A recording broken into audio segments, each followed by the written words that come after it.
দেশ বিদেশের অন্যান্য কূটনীতিকদের মতো ভারতের কূটনীতিকদের সঙ্গে একই দিনে সাক্ষাৎ হয়েছে জামায়াতে আমির শফিকুর রহমানের।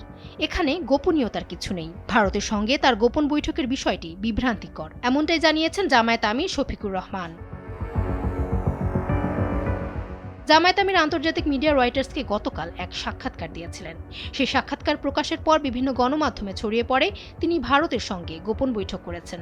আর এমন পরিস্থিতি নিয়ে নিজের ফেসবুক আইডিতে এক স্ট্যাটাসে তিনি জানান, গোপন বৈঠকের বিষয়টি বিভ্রান্তিকর।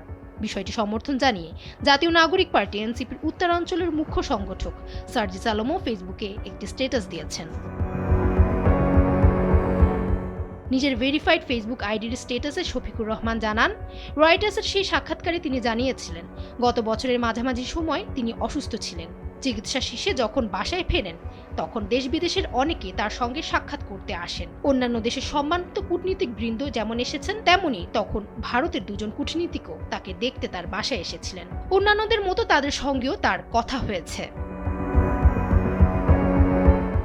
সে স্ট্যাটাসে জামায়াতে আমির আরও বলেন, ভারতের সঙ্গে আলাপের সময় তিনি বলেছিলেন আগত সকল কূটনীতিকদের বিষয়ে পাবলিসিটি দেওয়া হয়েছে। ভারতের এই সাক্ষাৎও তারা পাবলিসিটি দিতে চায়। তখন ভারতের কূটনীতিকরা তা না দেওয়ার জন্য অনুরোধ করে। তখন তিনি বলেছিলেন পরবর্তীতে যখনই ভারতের সঙ্গে দুই দেশের স্বার্থ সংশ্লিষ্ট বিষয়ে বৈঠক হবে তা অবশ্যই পাবলিসিটিতে যাবে। এখানে গোপনীয়তার কিছু নেই। সেই বৈঠক নিয়ে জামায়াতে আমির আরও জানান, ভারতের সঙ্গে জামায়াতে আমিরের গোপন বৈঠক হয়েছে, এই তথ্যটি বিভ্রান্তিকর।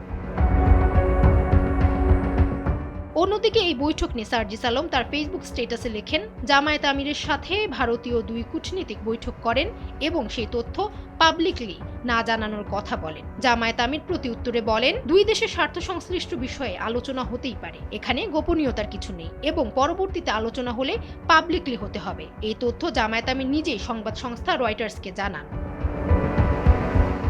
ডেস্ক রিপোর্ট, সময়ের আলো।